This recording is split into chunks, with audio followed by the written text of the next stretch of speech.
Hey guys, welcome back to my channel. So today I'm going to show you guys how I edit my Instagram pictures. As you guys know, currently, actually literally right now, 8 seconds remaining, I am uploading my how I take my Instagram photos video, literally processing right now. So as I am speaking, this video is going up and I filmed this video like 2 hours ago and I just wanted to edit it and get it out of the way. So I edited that and now it is uploading right now. We love a productive queen, don't we? Just kidding. I'm going to show you guys how I actually edit my pictures, which is a whole nother process. I swear I make it so hard on myself when I take Instagram pictures. Like, I do the most extra when I'm taking them and I do the most when I edit them. But I don't know. I just want to put out the best quality content for you guys, and yeah, that's very time consuming, but it's worth it because I get great feedback. So if you guys didn't know, my Instagram is kattymaddie. It'll be like right there. I'm just gonna go ahead and do like a little screen recording. This is my Instagram page. It has like, I don't know, like 24,000 followers, which is not a lot compared to what I have on here, but I get a decent amount of likes, I guess you could say. I'm starting to get more, like right there I'm getting, you know, almost 6,000 likes. That one has 6,000, so I'm doing pretty good on that, I think. Although this picture that I posted yesterday is not doing so good for some reason. I don't know, I posted it at a really weird time, so that's probably why. I'm gonna be looking down a lot during this video just because I'm looking at my phone to show you guys, but I'm gonna have it like on the little side right there so you guys can see what I'm doing.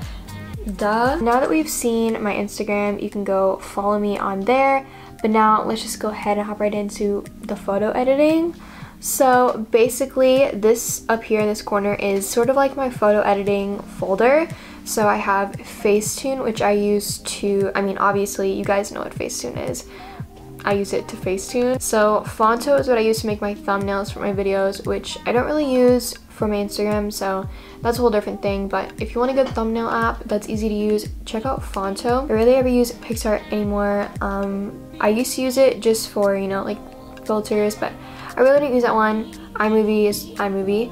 And then the other two apps that I use most are Photoshop Express and ViscoCam. But lately I feel like I've been using ViscoCam for the things I use the Photoshop for. So let's just go ahead and hop right in. So I'm gonna go to my photo gallery right now, and I just have like a lot of screenshots of like tweets and stuff like that, but I chose these two pictures. Now I have not edited these. If you go up here and look, my photo roll is so random, but as you can see, these are all just like straight from my iPhone camera and stuff like that. So I chose to work with these two pictures down here. This one is a look I did the other day, and then that is also one I did the other day.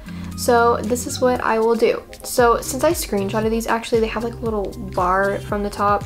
So I'm gonna go up here to Facetune, and I'm just going to go up here, click open photo, and select the picture. Now usually if it has something I need to crop out, I will just crop it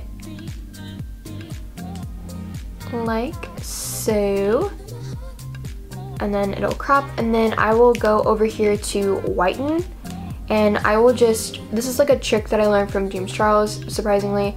I will just whiten all of my highlighted areas, and it just kind of intensifies them, and I don't know, it makes everything just look a lot better. Now usually I'll try like not to go too crazy, but sometimes I will, and I will kind of just highlight above my brow and below it and my inner corner as well. You can't really see what I'm doing.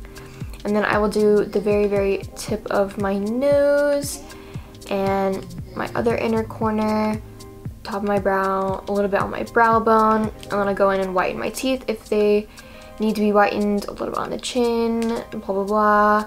And you can kind of see the difference. Now I feel like that looks like a little bit too much on the cheekbone over here, so I'm just gonna kind of tap the eraser over it. But you see the difference? It just looks so much better. I can also go in and whiten my eyeballs as well, but sometimes it looks kind of weird, so I'm just gonna avoid that today. You can also whiten the background of the picture, which I feel like that wouldn't make any difference. So now that I'm done with that, I'm gonna go into the smoothing tool, which, I mean, everybody uses this smoothing tool. Now this picture doesn't really need it that much, but I'm just gonna go in a little bit on my forehead and a little bit on my cheeks and just any bumps that I have.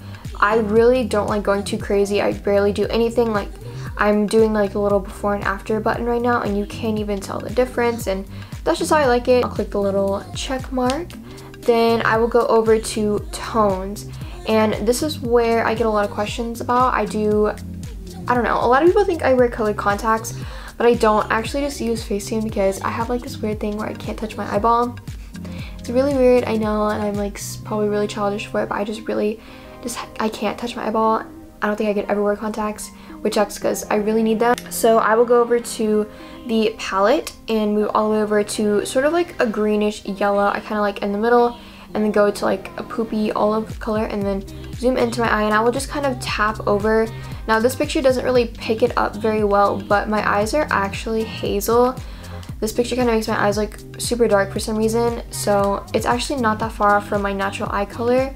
So I will just do that. You can see the before and after, blah blah blah. Do that to the other eye as well. I'll just kind of tap over it, and if it gets over the pupil, I'll just erase it, and it just makes a huge difference. And I know people are gonna be like, oh, that's fake, you know, what's a freaking Instagram photo? And I'm not lying about editing my eyes, so I don't think it's that big of a deal. That's all I do for Facetune. I will then just save to my camera roll, and then I would usually go into the Photoshop Express app, but I'm going to do the same thing I would do in that app in the VSCO app today. So I really like this app. It's not sponsored or anything, but I just like how you can see all your pictures that you've edited before, so you can kind of see your feed if you edit all of your pictures on here. So I will just click the photo and import it into the app, and you see it's selected because it has like a little gold bar. You go down here and click the little bar things at the bottom. I don't know if you guys can see it right there. Then I will click the bars at the bottom once again. I go to the exposure and I turn it down. It's usually different for every photo, but I usually turn it down until it looks nice. Then I will go over to the saturation, and this is very intense, so I'll only go up like, I don't know, like 0.8, just whatever it looks good because each photo is different. Then I will go all the way over to the grain, and I'll just pretty much add like a bunch of grain. I don't know, I like how this looks lately. And then I will click the little square in the bottom left hand corner, and I think the filters that I go towards the most are either P5, and I will turn it down like all the way so it looks like that. I don't really like how that one looks on this picture, so I'll go to M3 and turn it down like all the way, pretty much non-existent. Click the check mark, save to camera roll, and I always do actual size. That is how I do my pictures, and then I will just go to Instagram. I'm not gonna do this on my main page, but I'll just do it on my spam page. So if you want to follow my spam page, you can go follow that. I'll usually keep the square shape. I don't know, I just like how that looks. Next, add some random Tumblr aesthetic emojis. This is for a video. Oh wow, that looks weird. And then I will just share. Yes! That is how I do my Instagram photos. So yeah, I really hope that this video was helpful. I love y'all so much. Don't forget to go check out part 1 of this video, is how I take my Instagram pictures, so you guys can get some inspiration, or I don't know, if you follow any of these things, or I don't know, just DM me or tweet me your selfies, because I'd really like to see how cute you guys are. I love y'all so much, and I will see you guys in my next video.